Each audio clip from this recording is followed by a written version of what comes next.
Eee, Assalamualaikum warahmatullahi wabarakatuh.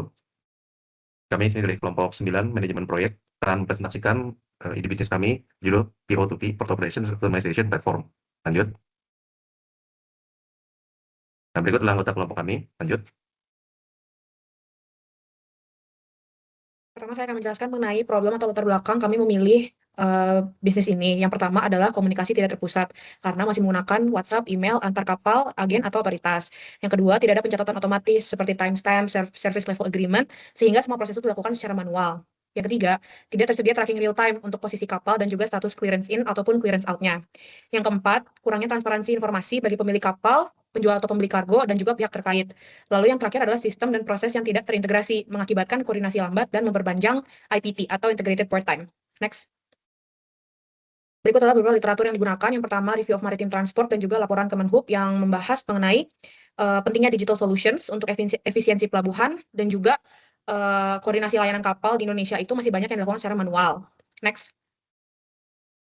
Berikut adalah solusi yang kami tawarkan. Yang pertama adalah membangun platform komunikasi terpusat yang menghubungkan kapal, agen, dan juga otoritas pelabuhan dalam suatu dashboard. Yang kedua, menggunakan sistem otomatis untuk trackingnya. Yang ketiga, menerapkan real-time vessel tracking dan juga monitoring prosesnya. Yang keempat, menyediakan akses data transparan bagi seluruh pihak yang terlibat. Dan yang terakhir adalah mengintegrasikan seluruh fitur pelabuhan seperti jadwal, perizinan, dan lain-lain untuk mempercepat IPT-nya.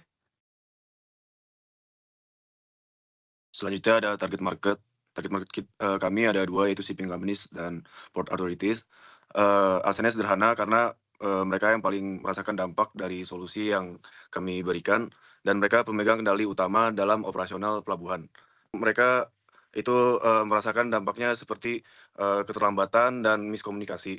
Sebenarnya masih banyak target-target lain, tetapi untuk tahap awal ini di fase skala nasional cukup untuk mereka berdua. Lanjut. Berikut adalah kompetitor benchmarking-nya. Jadi yang pertama adalah Marine M, terus ada Inaportnet dan Navis N4. Jadi Marine M ini adalah perusahaan yang berkantor pusat di Singapura, sementara Inaportnet adalah lembaga atau sistem nasional, dan Navis N4 ini adalah kompetitor kita yang berpusat di Amerika. Bisa di next. Dan ini adalah kompetitor benchmarking diagram positioning-nya. Jadi kita menempatkan software kita berada di atas si Marine M, karena kita ingin software kita memiliki teknologi tinggi tapi tidak terlalu mahal, seperti Navis N4. Bisa di next. Berikut adalah kelebihan dan kekurangan masing-masing komputer kita. Bisa dibaca sendiri. Oke, next. Bisa di next. Oke. Lalu selanjutnya untuk value proposition canvas dari segi customer. Dari masalah-masalah sebelumnya yang telah disebutkan, kami menyimpulkan bahwa yang diinginkan oleh calon customer kami adalah operasional pelabuhan yang lebih cepat dan efisien untuk mereduksi waktu kapal dari datang, bongkar muat hingga pergi, sehingga ketakutan calon customer seperti biaya operasional tambahan kapal dapat dihindari. Bisa di next. Untuk memenuhi kebutuhan-kebutuhan calon customer tersebut, kami menyediakan salah satu fitur seperti penjadwalan dermaga otomatis, lalu dashboard real-time kapal, jadwal, dan status bongkar muat juga. Benefitnya, waktu kapal di pelabuhan dapat berkurang sehingga mengurangi biaya operasional yang dibutuhkan oleh calon customer kami. Next. Jadi berikut ini adalah bisnis model kanvas kami. Jadi untuk customer segmentnya seperti yang sudah dijelaskan sebelumnya, ada 2. Yang pertama adalah port authorities, lalu yang kedua ada shipping companies. Lalu untuk value proposition atau apa yang kami bawakan itu ada getting the job done, performance, convenience, dan design. Lanjut.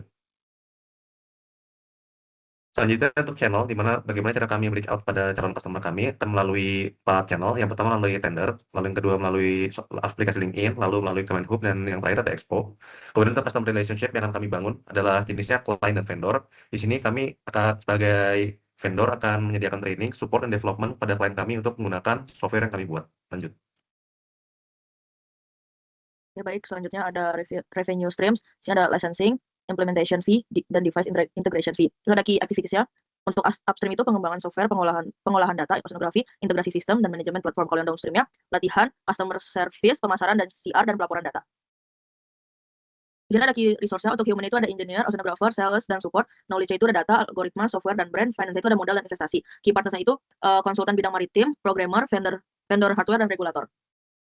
Terus yang terakhir ini ada cost structure. Ini yang fix cost-nya itu ada gaji, biaya maintenance, biaya operasional, biaya R&D. Variable cost-nya itu biaya sertifikasi software dan hardware.